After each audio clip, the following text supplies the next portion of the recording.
Gunsmoke, brought to you by Chesterfield, America's most popular two-way cigarette. What a pair. Chesterfield King Size at the new low price. Chesterfield Regular.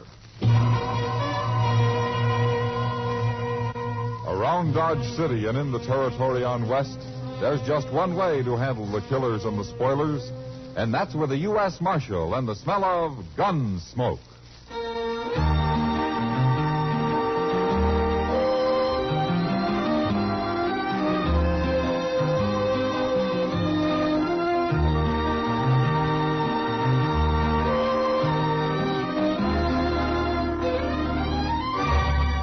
Gunsmoke, starring William Conrad, the transcribed story of the violence that moved west with young America, and the story of a man who moved with it. I'm that man, Matt Dillon, United States Marshal. The first man they look for and the last they want to meet. It's a chancy job, and it makes a man watchful and a little lonely.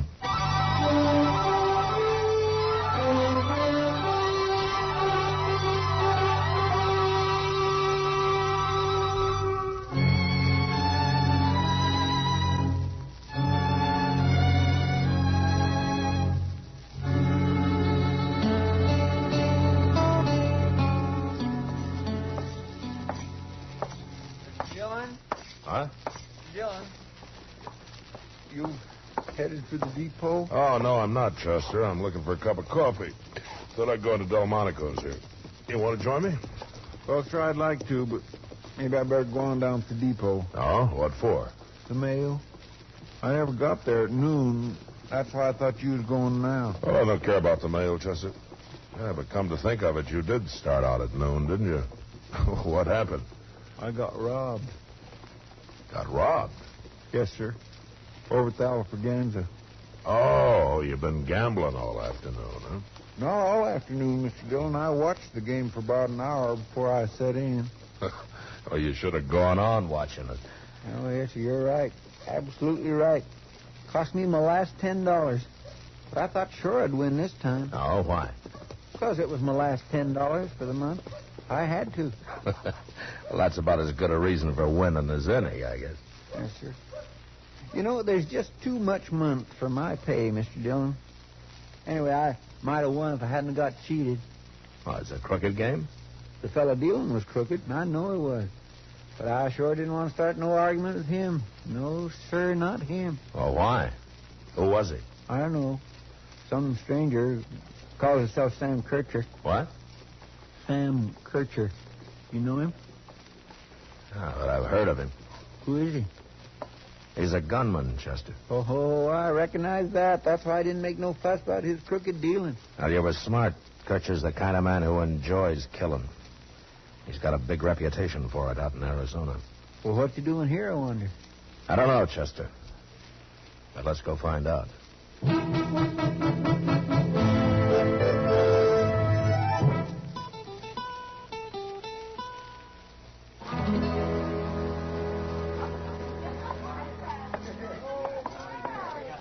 That's him, Mr. Dillon. Just getting up from the table over there. I guess the game's finished. Funny you'd tell you his name, Chester. A man like that usually doesn't talk so much. No, sir, but I didn't think nothing about it at the time. He's coming over here at the bar, Mr. Dillon. Yeah. Glass of whiskey, bartender. Hello, Kircher. Where you been, Dillon? What? Took you long enough to get here. It's been a half hour since I cheated your friend here out of his money. Cheated me, you see? I told you he did. But how do you know I was a friend of Mr. Dillon? I asked. Smart of me, wasn't it? What'd you ask for? What difference it make? Never mind, Chester. What are you doing in Dodge, Kircher? I got tired of Arizona. Why? Nobody left worth bothering about there. You mean there's nobody left worth your killing, is that it? Man can get rusty facing down bums and greenhorns, Dillon. What's the matter with Tombstone? Wyatt Earp wrote me it's a lively town these days. Oh, too many of them Earps. And they got Doc Halliday with them, too. And be a fool to ride into that camp. Well, you draw a line somewhere, don't you? One man at a time is good enough for me, Dillon. I ain't greedy. Now, you're kind of greedy about money. What do you mean? You admitted cheating Chester out of his $10. I had a reason for that, Dillon. Now, did you? Yeah. He was hanging around watching the game, and I found out who he was. So when he sat down, I took him. I can deal faster than that. I wanted him to know and run tell you about it. Why? I wanted to meet you, Dillon. Always like to get to know the leading citizens of a place. You got your own way of going about it. Are you objecting? Ordinarily, I object to cheating at cards, yeah. But with you, I don't think it matters much. Now, what are you doing in Dodge, Kircher? I was nearby, up in Colorado. I heard about you there, Dillon. You've got quite a reputation. I'm a lawman, Kircher, not a gunman. I don't care about my reputation. I do. Yeah. You came here to kill me, huh? That's what I came for, Dillon. Kircher, I'm going to tell you something. What? Men like you are as useless as wolves. I hate every one of your kind. And that'll make it easier for you to fight me, Dillon. I'll meet you out in the plaza, sundown tomorrow.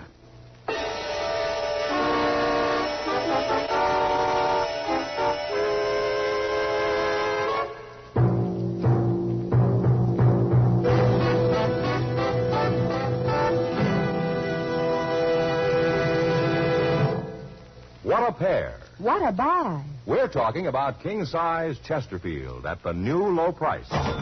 And Chesterfield Regular. They're the quality twins. The best cigarette ever made. Either way you like them, you get the same highest quality, same low nicotine, the same wonderful taste and mildness, a refreshing smoke every time. So change to Chesterfield, America's most popular two-way cigarette. Buy a carton today. You get highest quality with king-size Chesterfield at the new low price. You get highest quality with Chesterfield Regular. What a pair they are. They satisfy millions. They're best for you.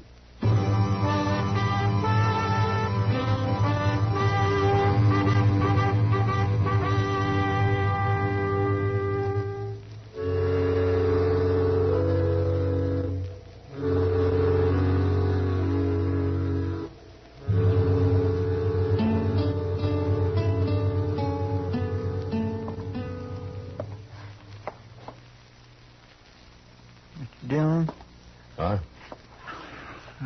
I've been thinking about sundown all day long. I feel terrible about this. No, why? It isn't your trouble. Yes, I know, but if I hadn't sat in that game yesterday, things might be different. Sam Kircher have found me soon enough. That's what he said he came here for. I heard him. But I still feel guilty. What's the matter, Chester? You afraid he'll kill me? Is he really good? Well, he's beat a lot of men. You're going to fight him, ain't you? Yeah, that's the worst part of this job, Chester, having men like Sam Kircher come around looking for another notch on his gun. There's nothing I can do about it. Well, you don't have to fight him, Mr. Dillon. No, I don't. I could avoid it. How? Run away. Oh.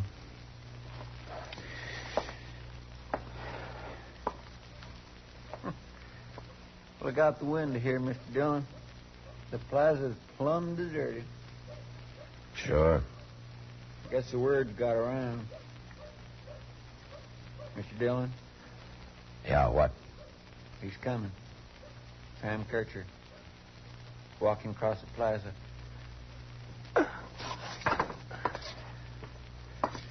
Well, it must be sundown. Yes, sir, it is.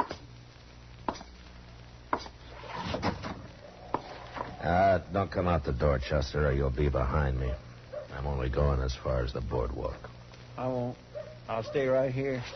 But if anything happens, then I'm coming out, by golly. Don't be a fool.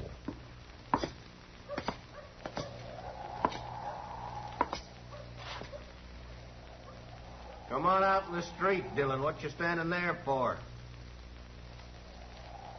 What's the matter with you? You scared?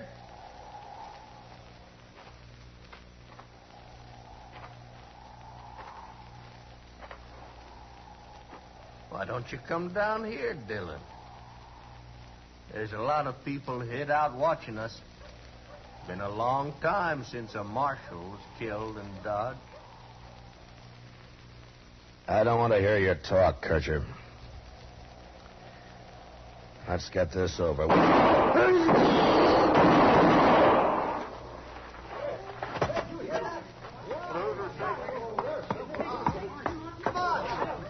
You did it, Mr. Dillon. Why, he didn't hardly have his gun out before you hit him the first time. I was watching him. I didn't wait for him. I drew first. You did? Giving a man a chance to be arrested is one thing. Shooting down a killer's another. Yes, sir. This is nothing but slaughter. Brainless slaughter. Like I said, it's the worst part of this miserable job.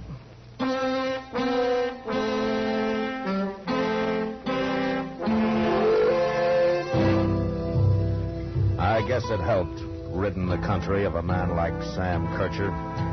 Shooting him down, killing him. But the trouble was that it made you feel like a part of his own senselessness when you did it. And everybody congratulating you afterwards and looking up to you. It didn't help any. That's one thing that got men like Kircher started off wrong in the first place.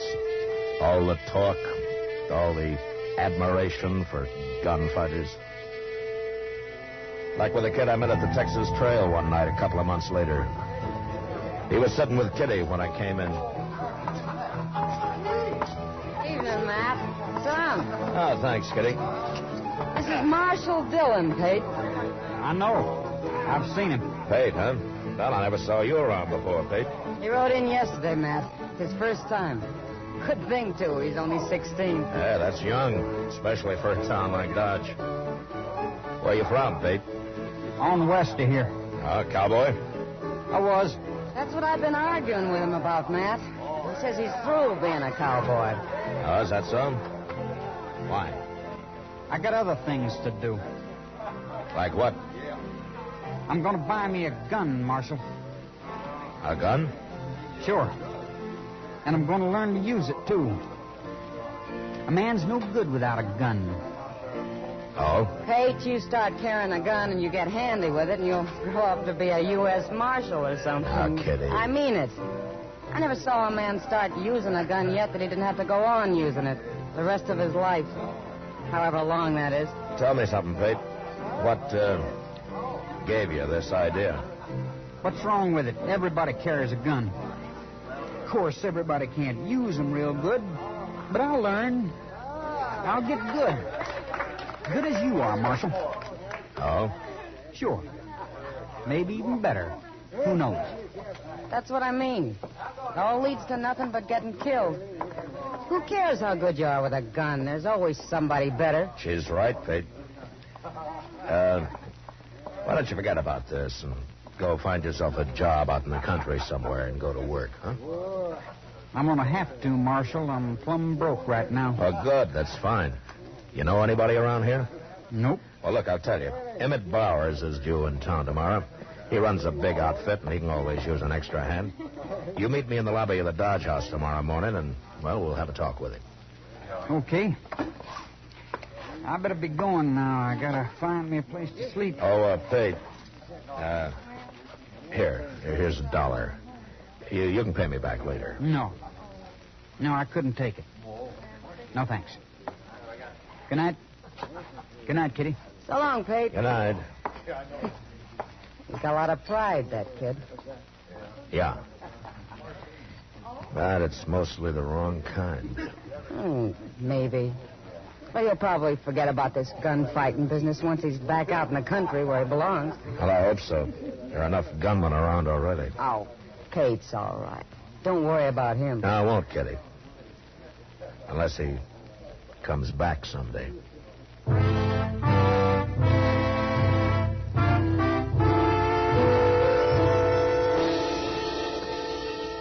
Pate was at the Dodge House next morning, and we found Emmett Bowers there and got him a job right off. They rode out of town together that evening, and I watched them go, hoping that a lot of hard work would give Pate something to think about besides becoming a gunfighter. Anyway, I'd done what I could, and I forgot about it.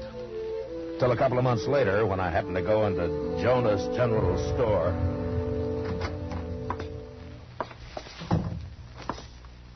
Well, morning, Marshal Dillon. Hello, Miss Jonas. Well, how come you're running the store? Why, hadn't you heard, Marshal? Oh, no, heard what? My husband's got the ague real bad. I've been taking care of him and running the store, too. Oh, well, I'm sorry to hear that, ma'am. But how do you manage to do both? Well, I moved his bed into the storeroom out back. Matter of fact, Doc Adams is in there with him now. Oh? Oh, that poor man, Marshal. He's had chills one day and fever the next for nigh on to a week. Well, Doc will fix him up. Doc can cure almost anything. I can cure anything but a liar, Mac. What? Oh, hello, Doc. I didn't know you were listening. I was listening and I heard what you said. And it was a long way from what you told me the other day. Why, what do you mean, Doc? Mrs. Jonas, he told me the only thing croakers were good for was performing autopsies and signing death certificates. That's exactly what he said. Death certificate? Now, don't let him scare you, ma'am. Nobody ever died of ague yet, doctor or no doctor. Oh, Matt, why aren't you out patrolling Front Street or keeping the peace somewhere like you're paid to do? Man can't work all the time, Doc. Oh, he can. Yes, well, I'll just remember that the next time you come hounding me out of bed in the middle of the night to patch up some bad man that you've just torn apart. When you're through here, I'll buy you a glass of beer, Doc. It's awful hot today. Yeah, I don't mind the heat. I'll take you up on it, though. Say, Mrs. Jonas, if your husband complains about his ears roaring, it's the quinine I gave him. So just you don't worry about it. Oh, all right. Marshal. Well, hello, Pate. How are you? I'm okay. Oh, Pate, you know Miss Jonas here? Ma'am? Hello, Pate. And Doc Adams. Howdy do. Doc? Pate's been riding for Emmett Bowers the last couple of months. Oh, that's fine. Emmett's a good boss, I've always heard. He's all right. They treating you okay out there? It's like any other job punching cows, Marshal. Short grub and long hours. Yeah, sure. Oh, what you doing in town? Did you come in with Emmett? No. I come in alone. Oh? You, didn't quit, did you? I quit. I drew my time last night. Yeah, I was afraid so. Ma'am? Mm-hmm. I want me a 6-gun and a holster and a belt. And all the ammunition the rest of my money will buy. Well, now, son, ain't you a little young to be carrying a gun? I'm 16. And if I'm old enough to do a man's work, I guess I'm old enough to live like a man. Live like a man? You mean die like one, don't you, young fella? I ain't afraid to die. I don't know. I've dug bullets out of all kinds of men, young and old. And no matter how they talk, every one of them's been afraid. I get good enough, I'll do the killing. If I'm given a decent chance. Pate, tell me something. How'd you get started on all this in the first place? I don't mind telling you, Marshal. Now Now? I got money for a gun, and I can start practicing. Oh, wait a minute. Is there some particular man you're after? Is that it? Yeah. That's it, Marshal. Well, who is he? You. Me? I'm going to fight you, Marshal. And I'm going to kill you if I can. Well, why? I never saw you before in my life till you came here. Pate's my first name, Marshal. So? My last name's Kircher. I heard about how you shot my brother, so I come here to take his place. Pate, Sam Kircher was nothing but a killer. He was no good. You drew first on him. What difference does it make? Your brother came after me for only one reason, to kill me so he could be a big man. You think I'm going to take a chance being killed for anything as brainless as that? There's rules to gunfighting, Marshal. He wasn't ready to draw. Where'd you get all these crazy ideas, kid? Who taught you that killing people is a game of some sort? My brother told me all about it a long time ago. Yeah, sure. Now, for him, it was a game. That's what was wrong with him. He'd have beat you if he'd have been ready. Pate, do you wait for a mad dog to bite you before you try to stop him? And your brother was ready. He rode into Dodge ready. Well, I'll be ready for you. In a few weeks, I will. You will, huh? Look, Pate, I've been handling a gun for years. What makes you think that you can go against me in a few weeks? Unless you're planning something else. No, Marshal, I'll never shoot anybody in the back, not even you. You're not bad, Pate, but you sure got everything mixed up. Why? Because I'm only 16? You'll see what I can do, Marshal. You'll see. Well, what if I won't draw on you? I'll kill you anyway.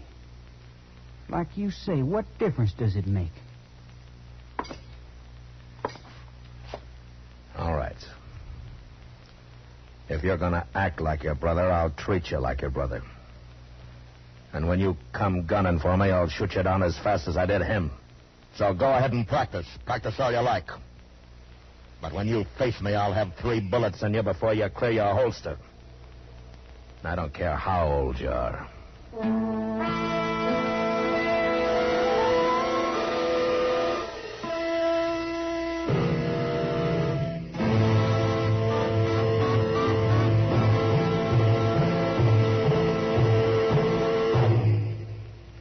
Your best cigarette buy today is Chesterfield. There's Chesterfield King Size at the new low price. And for your convenience, Chesterfield Regular. What a pair. Either way, you get the taste and mildness you want. A refreshing smoke every time. Either way, you get highest quality, low nicotine. Buy a carton of Chesterfield. They're best for you. In regular or king size, you can get 'em either way. The best smoke ever made's the Chesterfield you buy today. Smokers coast to coast are changing, it's a cinch to do. Here's all you have to say to get the one that's best for you. Chesterfield's for me, Chesterfield's for me. You just say it's Chesterfield's for me.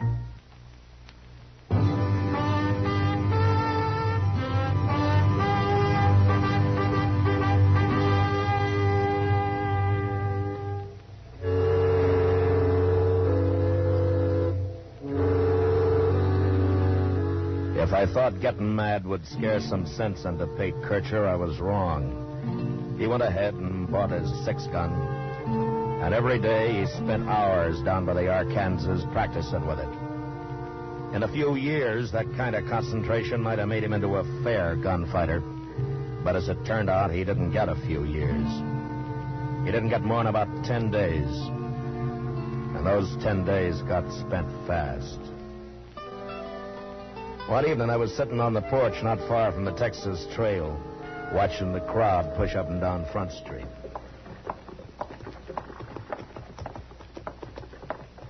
Oh, hello, Marshal. Hello, John.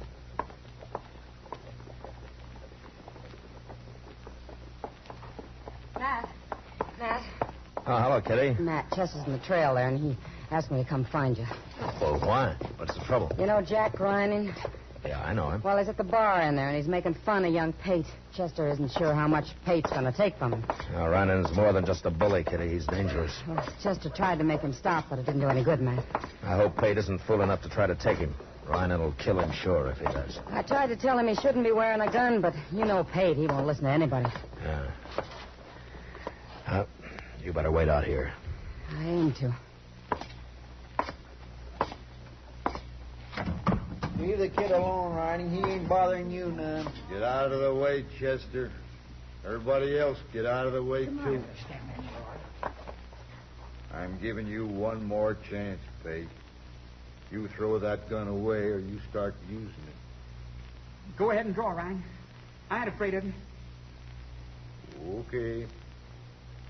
I will. No, don't do it, Riding. No.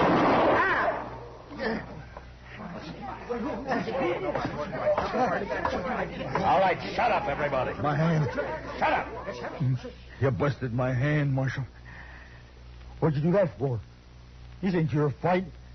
It's like shooting a man in the back. You ruined my hand. You were about to murder this boy, Ryan, and I should have shot you in the head. Now go on over to Doc's if your hand bothers you. It bothers me.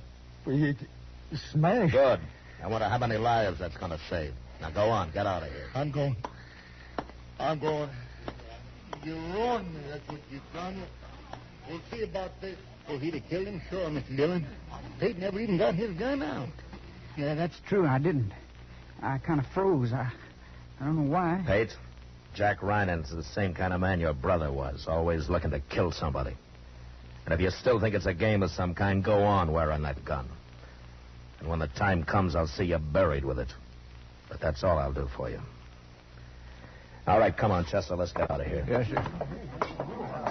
Marshal. Marshal, wait a minute. Marshal? Yeah. You saved my life just now. He sure did. One more second, you'd have had a bullet clean through you. I know that. But I don't understand. What don't you understand? Well, you could have let him kill me, and then I wouldn't be after you no more, would I? Not dead, you wouldn't. But you saved the life of a man who sworn to kill you, Marshal. Yeah, that's right. Well, why'd you do it? Because you didn't have a chance with him, Peyton. Not a chance. I'm kind of confused, Marshal. You are? I sure am. Well, it's about time. Now, maybe you'll figure it out now, Pate, if you give yourself half a chance. Marshal, I always could think better when I'm riding a horse. I'm going back to my job. Good. I'm glad to hear that, Pete. Would you do me a favor? Sure. Well, punching cows will keep me so busy I won't have time to practice much. Would you hold on to my gun for me? What? Here. Yeah, sure I will, Pete. Sure I will. I'll keep it for you. For a long time, I hope.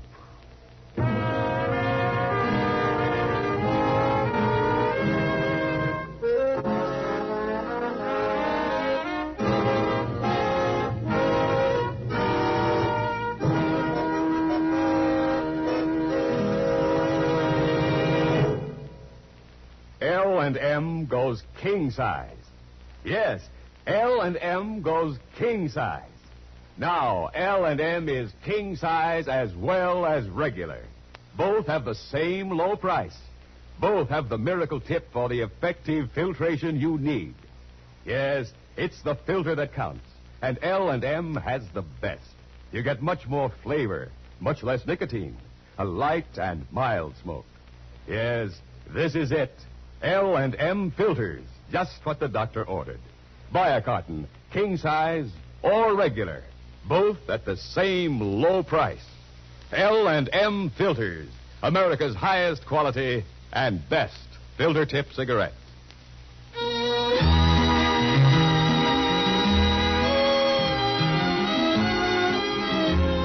Gunsmoke, produced and directed by Norman Macdonald, stars William Conrad as Matt Dillon, U.S. Marshal. Tonight's story was specially written for Gunsmoke by John Meston, with music composed and conducted by Rex Corey.